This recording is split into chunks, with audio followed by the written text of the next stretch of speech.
Hello दोस्तों। R O की परीक्षा के लिए लोग मोटिवेशन की तलाश कर रहे हैं। जब 80 दिन एग्ज़ाम के पास बचे हैं तो कभी कोई 90 दिन की वीडियोस देख रहा है, कभी कोई 100 दिन की वीडियोस देख रहा है। मोटिवेशन जो आपको पढ़ाई की तरफ बढ़ाए, जो आपको मजबूर करे कि आप पढ़ो या आपको सही रास्ता दिखाए। आप जानते हो स्क्रीन पे क्या लिखा है? एक सफलता ढक देती है अनगिनत असफलताओं को, और एक असफलता ढक देती है अथक संघर्षों को। क्या मतलब है इन लाइन्स का?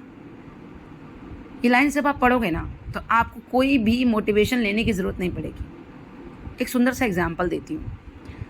आप जिन पर बहुत भरोसा करते हो, अपने घर वाले या कोई भी इंसान हो सकता है जो आप पे बहुत भरोसा करता है कि आप सक्सेसफुल हो सकते हो, आपने ये जो ड्रीम्स देखे हैं इन्हें आप फुलफ़िल कर पाओगे। पर एक दिन ऐसा होता है कि जब आप 7-8 साल की तैयारी, 6-7 साल की तैयारी में मान लो कुछ अचीव नहीं कर पा रहे हो और फेल हो जाते हो मेंस निकाल के, प्री निकाल के, और कहीं ना कहीं मतलब रिजल्ट शून्य हो जाता है, आपका परिणाम शून्य रहता है, उस पीडीएफ में आपका नाम नहीं होता। आपने प्री निकाले, आपने मेंस निकाले, ये गाथा कोई नहीं सुनता। ठीक है, ये आप समझते हो और आपके वो संघर्ष समझते हैं। लेकिन रिजल्ट जब असफलता, परिणाम जब असफलता का रहता है ना, तो पता है क्या लोग कहने लग जाते हैं कि आपने इतने दिन जो तैयारी की उससे आपने ना सिर्फ घर वालों को बेवकूफ़ बनाया, ना सिर्फ घर वालों का, अगर बाहर रह के तैयारी कर रहे हो तो ना सिर्फ घर वालों का पैसा वेस्ट किया, आपने कुछ भी किया पर आपने पढ़ाई नहीं की। क्योंकि हमारे समाज में वैल्यू किस चीज़ की है जानते हैं? वो है परिणाम की।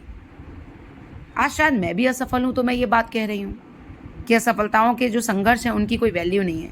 हो सकता है जब मैं सफल हो जाऊँ या कोई भी इंसान जब सफल हो जाता है तो वो भी इन संघर्षों की वैल्यू नहीं समझता। ऐसे भी लोग होते हैं। लेकिन चाहे बात आज की हो असफलता में, और चाहे बात सफलता के बाद की हो, जो व्यक्ति संघर्ष करता है ना, सिर्फ और सिर्फ वह व्यक्ति जानता है कि उसने अपने जीवन में क्या क्या खोकर और क्या लाइफ का कितना टाइम देकर और किन किन चीज़ों को सेक्रीफाइस कर कर इस तैयारी को सस्टेन किया है। कहने वाले का कुछ नहीं जाता, उसे सिर्फ एक लाइन बोलनी होती है, कर क्या रहे हो इतने सालों से, पढ़ क्यों नहीं रहे? और पढ़ते तो हो नहीं जाता, जो पढ़ते हैं उनका आता है। मेहनत करने वालों का रिजल्ट तो आना ही है, श्योर है। ये मेहनत ही नहीं करते होंगे, और मोबाइल लेकर जो बैठे रहते हैं रात के 2-2 बजे 3-3 बजे तक जो आंखें फोड़ते हैं, उसे पढ़ाई नहीं कहते। क्यों? क्योंकि परिणाम तो ज़ीरो है। तो ये फ़ोन चलाते होंगे, फ़ोन में भी नहीं पढ़ते होंगे, टैबलेट में भी नहीं पढ़ते होंगे, और किताबें कॉपियाँ तो इन्होंने जस्ट काम चोरी के लिए खोल के बैठ गए होंगे। लड़कियां हैं तो काम नहीं करना चाहती इसलिए किताबें खोल के बैठी हैं, और लड़के हैं तो कुछ और नहीं करना चाहते इसलिए किताबें खोल के बैठे हैं।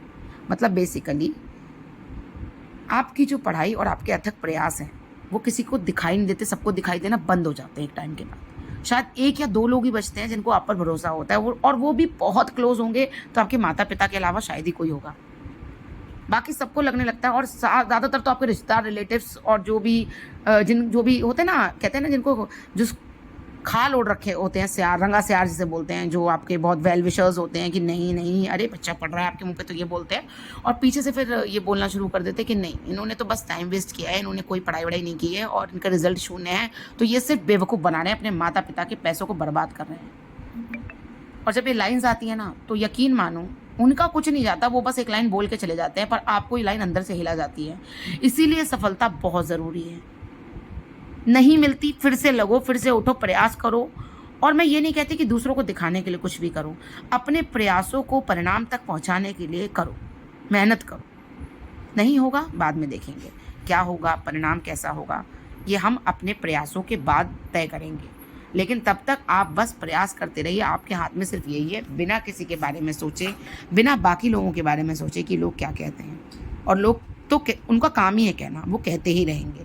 लेकिन आपको क्या करना है? आपको 27 जुलाई की इस परीक्षा के लिए जी जान लगा देनी है, ताकि रिजल्ट, परिणाम आए तो आपको ये लगे कि हाँ मैंने अपना 100% दिया था। आपके ही संघर्ष मायने रखते हैं और आप खुद इसके साक्षी हो और कोई नहीं। बाय।